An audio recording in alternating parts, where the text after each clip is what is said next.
I decided to run a Made in Abyss one-shot in Dungeons & Dragons 5th edition, even though I've never ran any D&D before. And on top of that, this story took a turn that I would never have expected. Hi Delvers, welcome back to the bakery. So, Made in Abyss D&D. I'm sure as we were watching Made in Abyss, we all thought how cool it would be to explore this world ourselves. And while we can't actually visit the Abyss, and maybe that's a good thing, but I wanted to recreate it for my friends in Dungeons & Dragons, where it's a little bit safer. So here is how it went. This one-shot took place before the events of the Made in Abyss anime.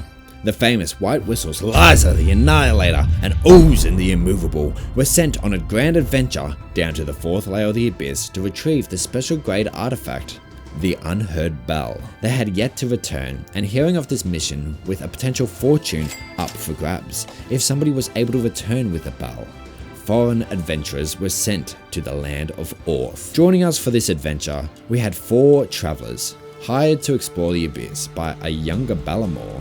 You know, that guy in episode 2 who was telling the tale of the mighty Liza the Annihilator. These travelers included Tim of Tam, the 3-year-old Goliath barbarian, standing at a powerful 7 feet tall, wielding a powerful great axe. Despite his imposing size, Tim is soft-spoken. Imagine Pika, the almond fruit user from One Piece. But don't be fooled. What he lacks in brains and charisma, he makes up for in muscle. Joining Tim was the ice cream themed rogue, Neapolitan. Cool as ice, she uses her ice cream scoop dagger to take out her enemies from the shadows. Offering some magical support was Balathor, the wizard. He was just a typical big-hatted wizard type, slinging spells and trying to keep the party on track. And last but not least, a first-time D&D player and druid named Zilna Silent Breath. In tune with nature, she could transform into powerful beasts to fight off forces of the Abyss. Despite these epic descriptions and awesome powers, these characters were still being played by my friends. Will they be able to focus on the mission long enough to retrieve the Unheard Bell? Let's get into it. These 4 fine adventurers made it to the island of Orth safely by boat, with absolutely no knowledge whatsoever about this place or the giant abyss, or the White Whistles, or the artifacts, or the layers, or the town, or you get the idea. The players themselves, except one, had never seen Made in Abyss, and knew absolutely nothing about it, or the world. As a first-time DM, I messed up a bit here. I wanted the players to discover stuff about the world naturally, but looking back, I realized I kind of just forgot to tell them a lot of pretty important stuff. It ended up working out in the end, but you'll see. Ballamore greets the 4 adventurers, welcoming them to the town of Orth, and explaining the mission. They head towards the Abyss, a giant pit stretching 1,000 meters wide and going impossibly deep, to retrieve the artifact, the Unheard Bell. Because of the ridiculous voice I gave him and the general sketchy vibe he was putting out, along with the fact for the massive risk he was asking the party members to take, he offered them 20 gold each, which is about $200. They wisely decided not to trust him and to ask around town before delving to the Abyss, but not before negotiating a pay rise. Tim taking point. They talked Balmore up from a 20 gold payout to a 21 gold payout. Yeah, not a great improvement, but Tim seemed happy. Traveling into Orth, they encountered a man in black boots, black robe, and a black mask with a violet slit. Yeah, that's right. They met Bonjour the Novel, hanging out by the orphanage trying to convince the orphans to help him with his science experiments. Marvelous, marvelous children. I need your help to learn more about our marvelous abyss. Seeing nothing wrong with this scene, our merry band of misfits decided not to follow the weird guy in the mask and decided to go to a tavern in town. Tavern in town? I haven't planned a tavern in town. I don't even remember if there is a tavern in the town. Oh wait. This is D&D, an amazing game of imagination and creativity. Yeah, you guys spot a building with a sign above it that says, drum roll please, Tavern of Orth. Not the most creative name, but it works. The travellers decide to enter the tavern and ask the tavern keeper, played by Luffy. When they ask if she knows anything about the Unheard Bell, she has a book. She would sell it to them for 200 gold. Unable to afford this, my players come up with a creative scheme. Tim caused a distraction while Neapolitan snuck behind them and stole the book, before making a quick getaway. Reading their ill-gotten tomb, they discovered this bell is rumored to have time-controlling abilities. With this new information, they finally make their way into the abyss. At this point, I realized I had forgotten to tell them anything about the abyss or its curse. I'm sure this won't cause any problems later. Making their way down to the first layer, our adventurers travelled through some beautiful forest full of greenery. After some travel, they spotted a burial tower. Rather than just making it like how it was depicted in the manga, I used this as my first D&D dungeon encounter. Players were smart in investigating the tower for booby traps. Honestly, I didn't even think about booby trapping yet. Maybe next time. Inside, the travellers found 3 totems on a bench with a sealed chest on the other side of the room. No matter how much strength they put into opening the chest, they were unable to. Instead, they had to read the riddles written on the totems to find the answer. They gave some answers which were honestly better than what I had prepared, like water, because it breaks and falls. In retrospect, I should have just opened the chest then, but they were soon able to figure out the solution anyway. For all of you crazy riddle people, I will leave these riddles on screen for 5 seconds, if you would like to pause the screen now to try and solve them for yourself. Leave your answers in the comments down below. Once the travellers were able to solve the riddles, the chest opened and they received ghost sight goggles and a potion of healing. The ghost sight goggles would give them advantage on perception checks in the abyss, greatly improving their eyesight, which would prove useful to them. But my choice in artifact may have been a mistake. The players, when leaving the burial tower, encounter a silk fang. These terrifying abyss spiders have poison and webs that can grapple and immobilize their enemy. It barely lasted a round as the 4 adventurers beat the crap out of it. The 4 fine adventurers continued on their adventure through the abyss and into Layer 2. They finally reached the Forest of Temptation, and what they saw shocked them. In front of the group of adventurers, they saw the land slowly twisting to be completely upside down, with the only way to traverse it is to hop along the upside down tree's foliage. As they were navigating this rough terrain by having Tim yeet his team from tree to tree and using his monster jump to get across himself, the players could hear something coming. 4 Enobios chased after them, beginning to throw rocks and harm the players. They had to fight. Balathor used a spectral owl to deal fire damage on one of the inverted forest trees, to burn the tree and have 2 of the Enobios fall to their death. One Enobio lost an arm while fighting Neapolitan and Tim, but it was an absolute terminator of a monkey and would not give up easily. If you were wondering where the druid was this whole time, they had turned themselves into a monkey and were hiding in a tree. Pfft, coward. And on each of Zilna's turns, they would come out from the tree, take a shot with a bow, and completely miss, and hide back in the tree. The battle ended when the wizard had burned the tree he was standing on, so that the last Enobio fell to its death, just like the first 2, and that left the wizard clinging onto a stump, dangling above the giant death hole. In retrospect, I had so much planned in Layer 2. I was going to do a corpse weaver puzzle, where the players would need to deduce that it wasn't a living person screaming for help. Also, there was going to be the Seeker camp, where they could have learnt more about the White Whistles and discovered that Ozen is currently on the same delving mission as them to find the Unheard Bell. This lack of information was really building to a disaster for the poor players. They all reached Layer 3, the Great Vault. They could see Crimson Splitshaw and Markajak flying using those helpful ghost sight goggles from the chest. They found a secret passage, and just like Rico and Reagan anime, Layer 3 was kinda quick. As they reach the bottom of the Great Vault, they find themselves in a room with an exit that will reach the 4th layer. But in this room, there was another classic D&D puzzle. 5 chalices in the center of the room on a table with different colors of liquid inside of them.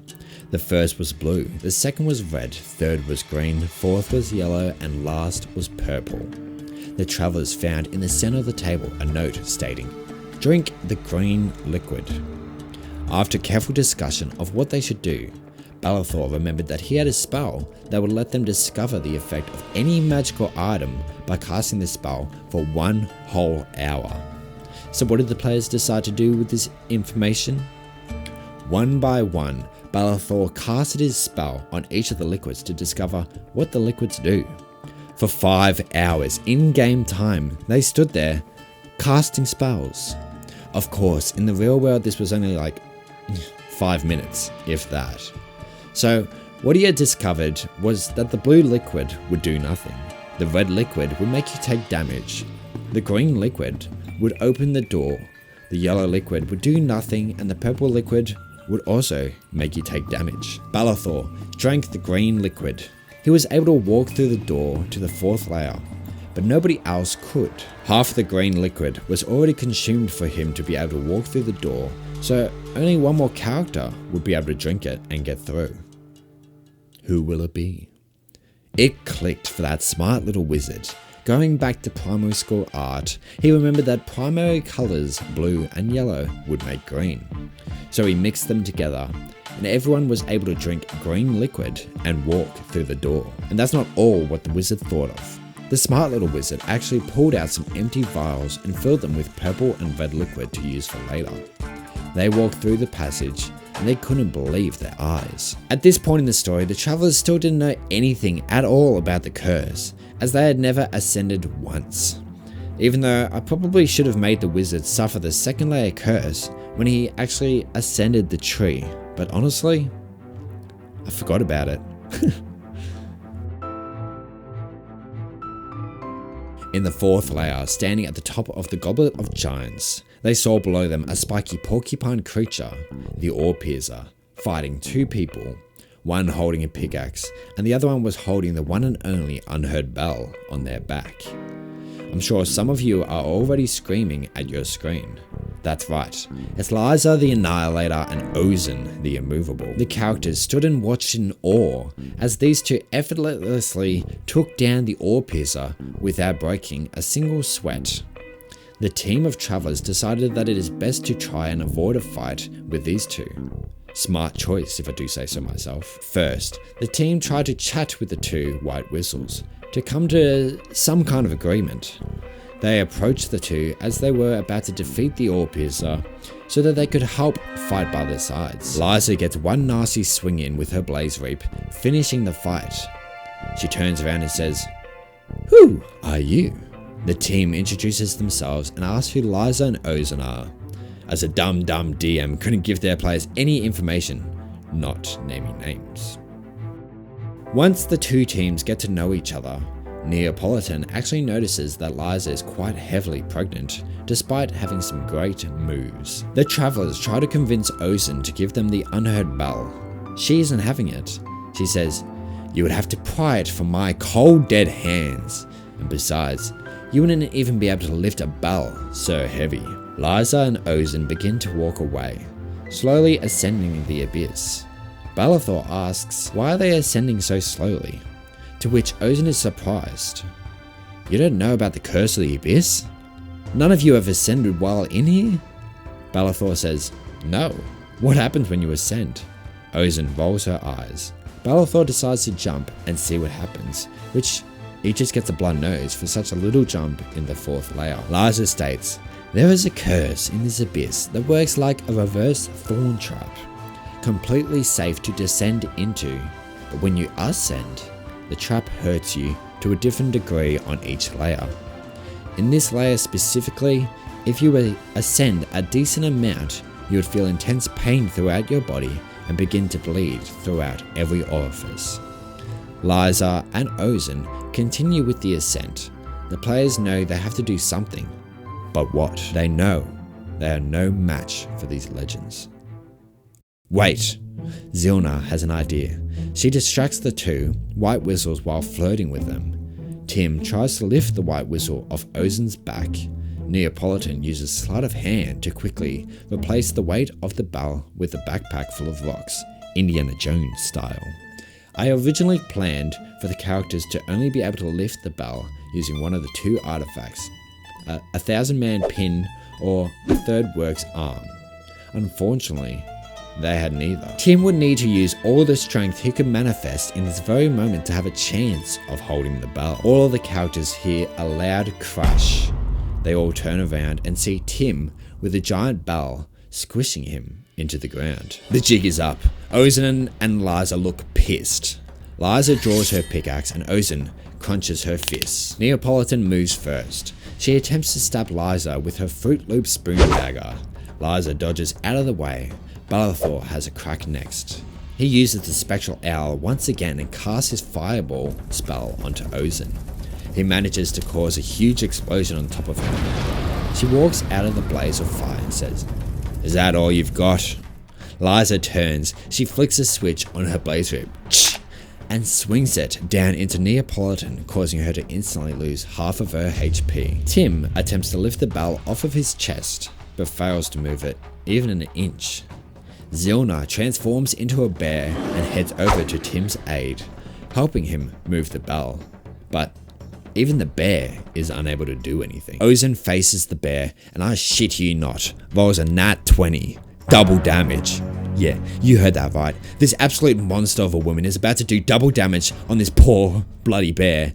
She instantly knocks the bear out of its bear form, nearly killing Zilna on top of that with nothing but her fucking fist, man. Balthor realizes that they are quite out of their league. He looks at the bell and remembers Liza saying something in their previous conversation, that the bell is meant to have some sort of control over time. Instead of fighting or helping Tim lift the bell, he simply rings the bell, and to the wizard's surprise, everyone around him stops moving. He is frozen in time, just him and him alone. He doesn't know how much time he has, so he takes action immediately. Liza is currently close to the edge of one of the goblets. He decides to slowly but surely push her off the edge. After, he grabs his staff and shoves her down like he is trying to push a turd down the dunny. Liza screams as she fails to reach the edge and falls to her death. Ozen yells out for Liza, but she isn't there. Ozen looks more pissed than she was before. Neapolitan helps Tim lift the bell, and again, she fails. Ozen smacks the wizard so hard he can barely breathe. Tim, with the strength of Zilna and Neapolitan at his aid, bangs the bell and rings it one more time. Time stops for Balthor and Ozen, just as she is about to finish him off. The other three travelers know this is the last chance they're going to get at her. They push on the bell together. This time, with the strength of all three characters, they are able to move the bell to free Tim. He takes a page out of Balthor's book and goes to push Ozen over the edge. To his surprise, she doesn't move even one little bit. But Zilna transforms into a bear again, and even the two of them can't move her together. She is simply unmovable. With time running out, they're at a loss. Neapolitan comes up with one idea that may work, but will they have enough time to execute it? She remembers seeing in an old cartoon a bunny character cutting a hole underneath a bad guy and having that bad guy fall to the death.